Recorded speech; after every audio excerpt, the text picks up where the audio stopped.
Good morning students. 10th class के जो बच्चे हैं उनके लिए आज अपन 11th क्लास जो साइंस के स्टूडेंट हैं 11th क्लास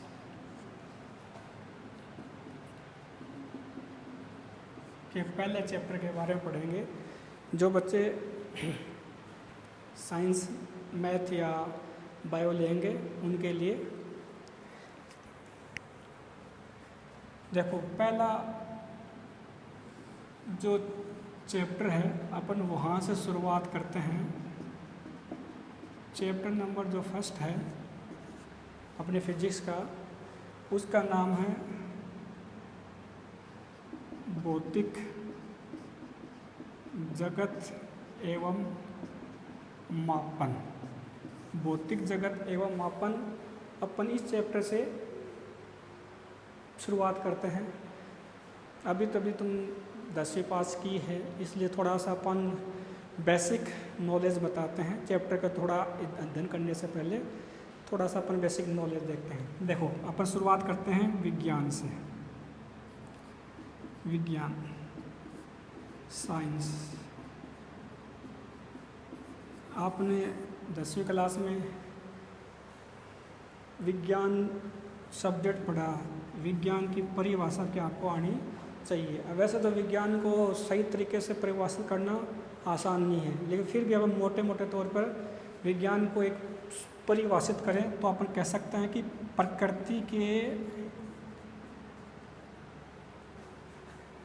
प्रकृति के क्रमबद्ध एवं व्यवस्थित अध्ययन को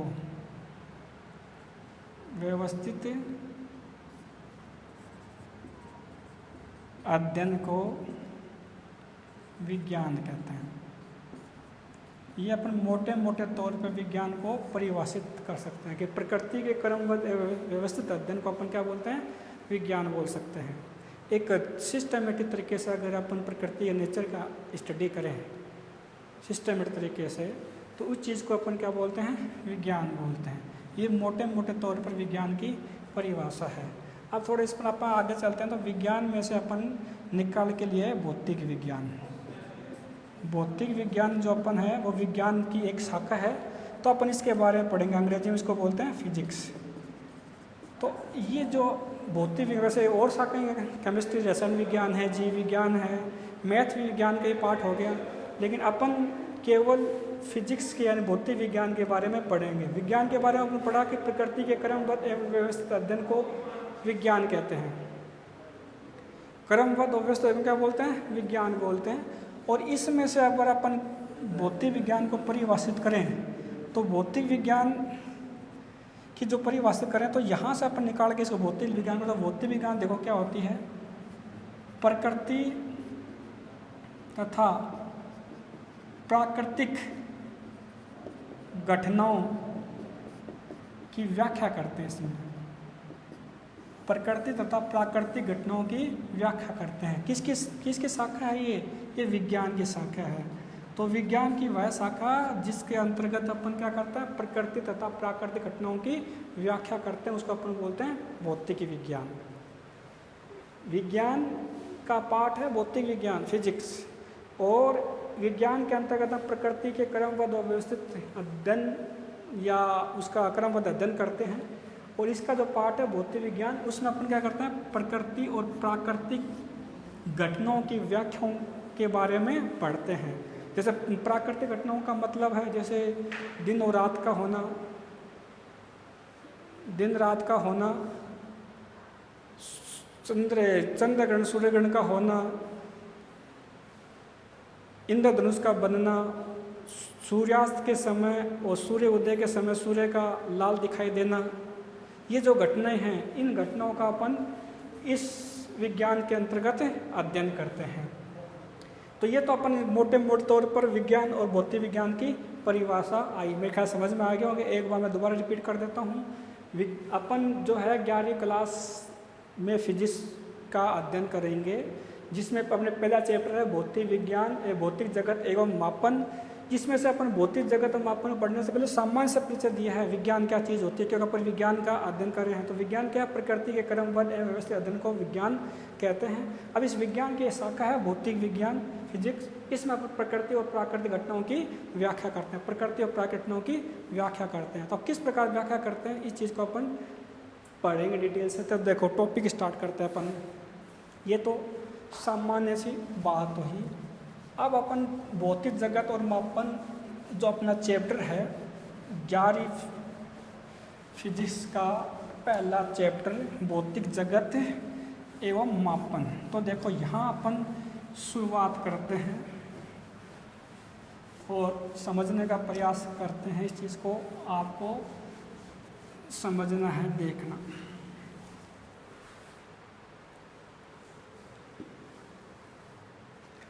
पहला अपन जैसे टॉपिक ले लेते हैं भौतिक राशियाँ। देखो फिजिक्स में जो शब्द काम आएंगे भौतिक राशियाँ काम आएंगे, बार बार भौतिक राशियाँ शब्द का उपयोग होगा। क्या कौन कौन सी भौतिक राशि होती हैं, तो भौतिक राशियाँ किसे कहते हैं वो देख लेते हैं पहले। भौतिक राशियाँ, तो भौतिक राशियाँ क्या होती हैं, ऐसी राशियाँ होती हैं, ऐसी राशियाँ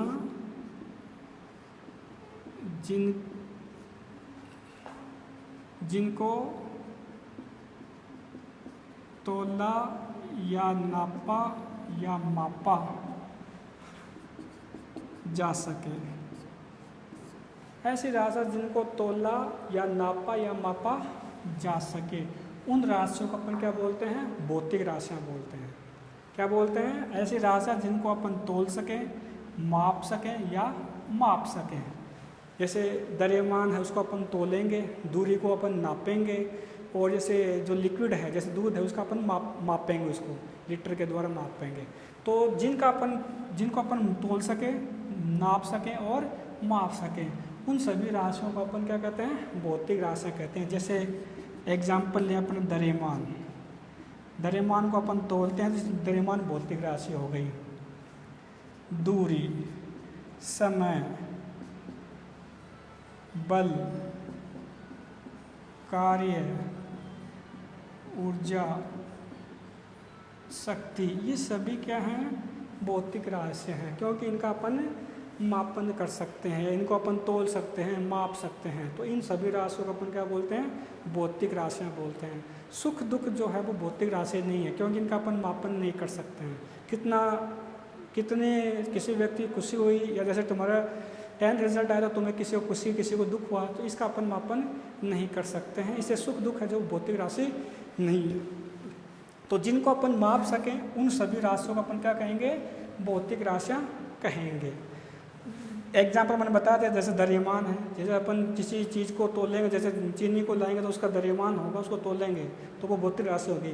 किसी जगह की दूरी को तो अपन क्या करेंगे, नाप सकते हैं, तो दूरी क्या होगी, दूरी क्या होगी, भौतिक राशि होगी। समय है, इसका भी हम मापन करेंगे, सेकंडों में करते हैं, घंटे में करते हैं, मिनट में करते हैं, तो ये भी क्या होगी, भौतिक राशि होगी। तो इन राशियों को अपन मापन कर सकते हैं, इसको अपन भौतिक राशि बोलते हैं।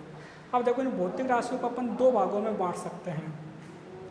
एक तो है नंबर 1 मूल भौतिक राशियाँ, मूल भौतिक राशियाँ, और दूसरी है व्युत्पन्न भौतिक राशियाँ। मूल भौतिक राशियाँ और व्युत्पन्न भौतिक राशियाँ। तो भौतिक राशियों को अपन 2 भागों में बांट दिए, एक मूल भौतिक में, एक व्युत्पन्न भौतिक में। अब देखो मूल भौतिक राशि कौन सी होती है और व्युत्पन्न कौन सी होती है। भौतिक राशि अपन क्या पढ़ी थी, जिनको अपन तोला मापा या नापा जा सके, भौतिक राशि थी। अब मूल भौतिक राशि वो होंगी ऐसी राशियाँ जो अन्य राशियों पर निर्भर नहीं करती हैं। ऐसी राशियाँ जो अन्य राशियों पर निर्भर नहीं करती हैं, स्वतंत्र होती हैं, अन्य राशियों पर निर्भर नहीं करती हैं। इनको अपन क्या बोलेंगे, मूल भौतिक राशि बोलेंगे। जो राशि अन्य किसी राशि पर निर्भर नहीं करती है उनको अपन बोलते हैं मूल भौतिक राशियाँ। जैसे यांत्रिकी में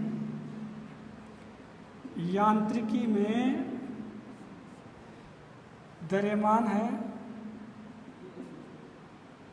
लंबाई है और समय है, ये मूल भौतिक राशि है। द्रव्यमान, लंबाई और समय मूल भौतिक राशि यांत्रिकी में, क्योंकि ये अन्य राशियों पर निर्भर नहीं करती, अपने आप में क्या होती है, स्वतंत्र होती है। इसलिए इन राशियों को अपन क्या बोलेंगे, मूल भौतिक राशियाँ बोलेंगे। अब रही बात व्युत्पन्न भौतिक राशि। व्युत्पन्न जो भौतिक राशि हैं, ये राशियाँ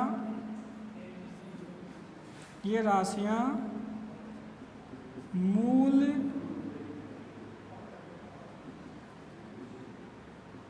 राशियों पर निर्भर करती हैं तथा इनसे उत्पन्न होती हैं। निर्भर करती हैं तथा इनसे व्युत्पन्न उत्पन्न होती हैं।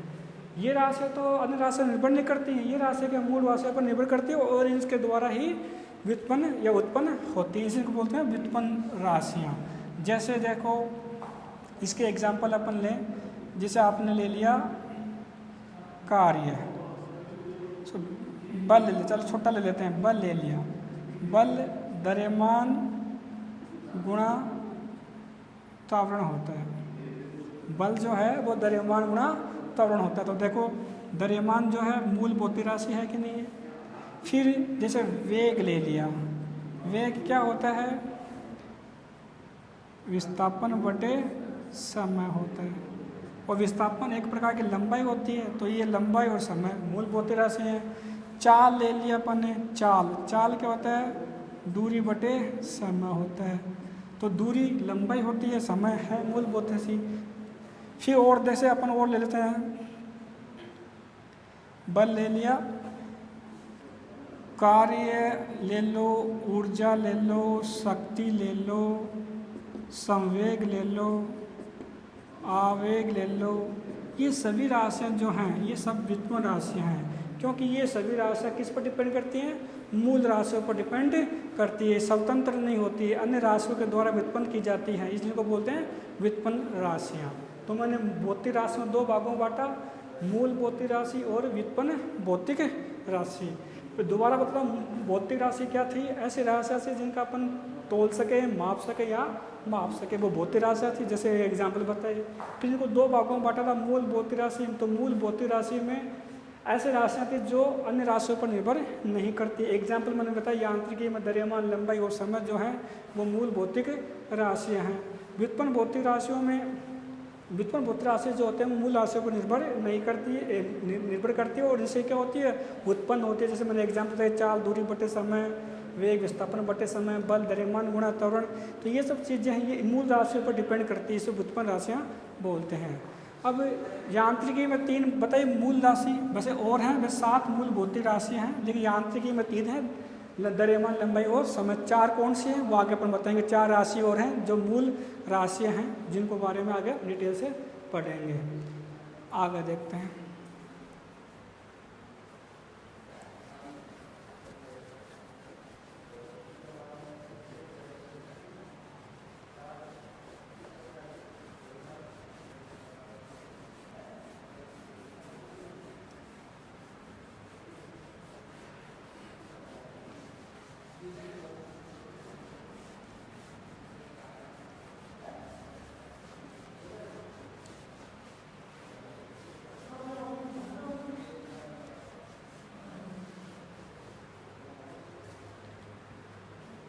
अब देखो मात्रक के बारे में पढ़ते हैं। मात्रक, यूनिट।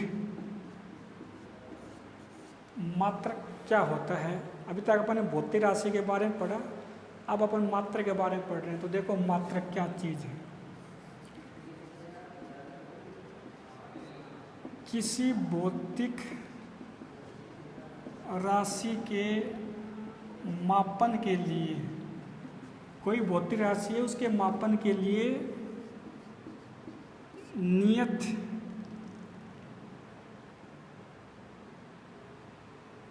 मान को किसी भौतिक राशि के मापन के लिए नियत मान को मात्रक कहते हैं। नियत किए गए मान को नियत किए गए मान को क्या कहते हैं? मात्रक कहते हैं। कोई जैसे कोई भौतिक राशि जैसे द्रव्यमान हो, दूरी हो, लंबाई हो, समय हो, इनके किसी मान के मापन के लिए, भौतिक राशि के मापन के लिए कोई मान अपन नियत करते हैं तो उस मान को अपन क्या बोलते हैं? मात्रक बोलते हैं। तो कोई भी भौतिक राशि है, चाहे वो समय है, चाहे द्रव्यमान है, चाहे कार्य है, चाहे ऊर्जा है, चाहे शक्ति है, तो उस भौतिक राशि के मापन के लिए कोई मान को अपन जब नियत करते हैं तो उस मान को अपन क्या बोलते हैं? मात्रक बोलते हैं। जैसे अपने 1 किलोग्राम का जो वाट है, 1 किलोग्राम का जो वजन है जो अपन ने बनाया है, वो क्या हो गया? द्रव्यमान का मात्रक हो गया कि भाई ये जो है वो 1 किलोग्राम है। इसी प्रकार जैसे अगर ये 1 मीटर है, ये दूरी के लिए मापन के लिए अपन ने ये यहाँ से लेकर यहाँ तक की लंबाई को अपन ने क्या कहा? 1 मीटर है, तो ये क्या हो गया? लंबाई का मात्रक हो गया। इसी प्रकार जैसे ये आपके पास में 1 लीटर है, ये किसी पात्र में जो लिक्विड आता है उस लिक्विड को अपन ने कह दिया भाई ये लिक्विड जो है वो किसके बराबर है? 1 लीटर के बराबर है। तो ये अपन ने मान नियत कर दिया है, तो इस नियत किए गए मान को अपन क्या बोलते हैं? मात्रक बोलते हैं। ये मान अपन नियत नहीं करते हैं, साइंटिस्ट लोग नियत करते हैं पैमाने के आधार पर जो पूरी दुनिया में एक जैसा होता है। तो किसी भी भौतिक राशि के मापन के लिए जो अपन मान नियत करते हैं उस नियत मान को अपन क्या बोलते हैं? मात्रक कहते हैं। ये मात्रक की परिभाषा आगे देखना।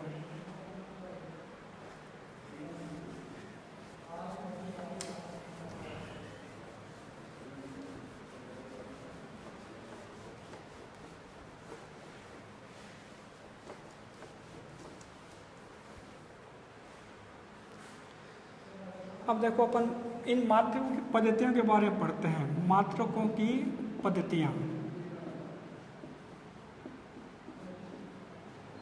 जो मात्रक पढ़ा इनकी 3 पद्धतियाँ हैं, तो इन पद्धतियों के बारे में पढ़ते हैं। 3 हैं पद्धतियाँ। मात्रकों की कितनी पद्धतियाँ हैं? 3 पद्धतियाँ हैं। देखो तीनों के नाम, एक का नाम है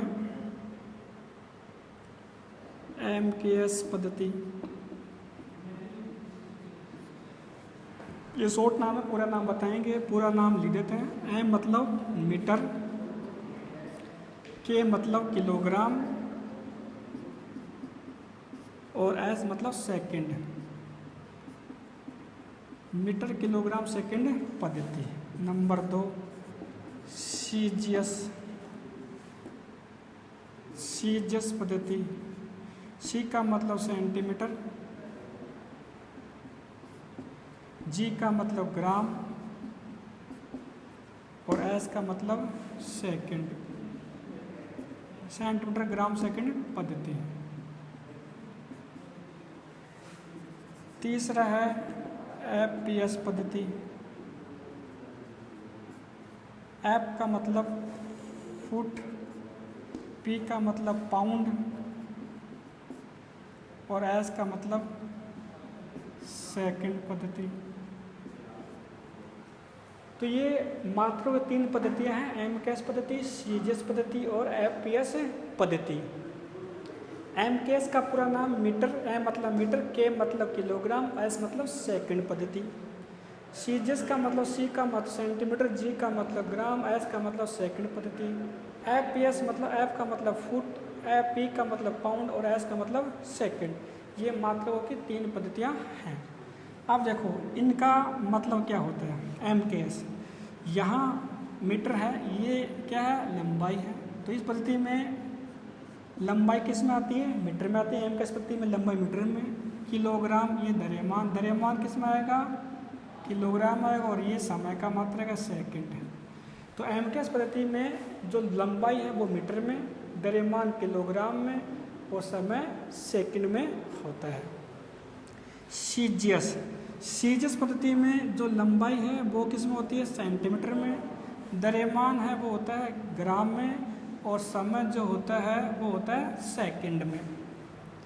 और FPS पद्धति है, FPS पद्धति में जो लंबाई है वो फुट में, द्रव्यमान है वो पाउंड में और समय जो होता है वो होता है सेकंड में। तो इन तीनों पद्धतियों में लंबाई द्रव्यमान तो अलग अलग है, लेकिन समय जो है, समय तीनों पद्धतियों में क्या होता है, सेकंड ही होता है। तीनों पद्धतियों में समय है वो सेकंड ही होता है, जबकि लंबाई और द्रव्यमान तीनों पद्धतियों में अलग अलग होता है।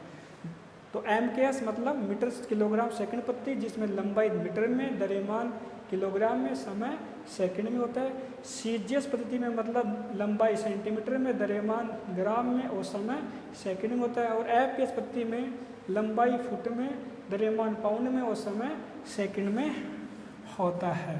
तो इन तीनों पद्धतियों को अपन मात्रों की पद्धतियाँ कहते हैं। 3 पद्धतियाँ हैं। MKS पद्धति जो है, MKS पद्धति, इस पद्धति को अपन विस्तारित करके अब बड़ा करके ASI पद्धति में बदल दिए गए।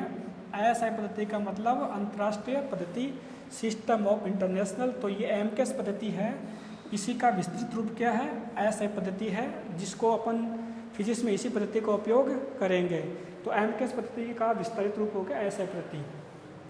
तो सबसे अधिक जो उपयोग है वो MKS पद्धति है। जितने भी अपन मात्रा पढ़ते हैं, जैसे बल का मात्रा न्यूटन होता है, समय का मात्रा सेकंड होता है, ये सब ASI पद्धति में ही होते हैं। यानी ASI पद्धति के ही, ऐसा पद्धति यानी MKS पद्धति को ही विस्तार करके ऐसा पद्धति बनाया गया। अंतर्राष्ट्रीय पद्धति, मात्रकों की अंतर्राष्ट्रीय पद्धति है ये। APS पद्धति जो है, APS पद्धति जो है वो ब्रिटिश में काम आती है, इसलिए इसको ब्रिटिश पद्धति भी कहते हैं। इसको अपन ब्रिटिश पद्धति भी कहते हैं। ये इंग्लैंड या ब्रिटेन में काम आती है, इसलिए इसको ब्रिटिश पद्धति भी कहते हैं। बाकी देशों में इसका उपयोग बहुत कम होता है, जहाँ अधिकांश उपयोग इसका ब्रिटिश में होता है, इसको ब्रिटिश पद्धति भी कहते हैं। और CGS पद्धति का उपयोग बहुत ही कम होता है। सबसे अधिक उपयोग होता है MKS पद्धति का, जो विस्तृत करके ASI पद्धति में परिवर्तित की गई है। तो ये मात्रकों के अपन पद्धतियों के बारे में पढ़ा है, जो अपन आज अपन ने 11वीं क्लास का जो फर्स्ट चैप्टर है उसका स्टार्ट किया है।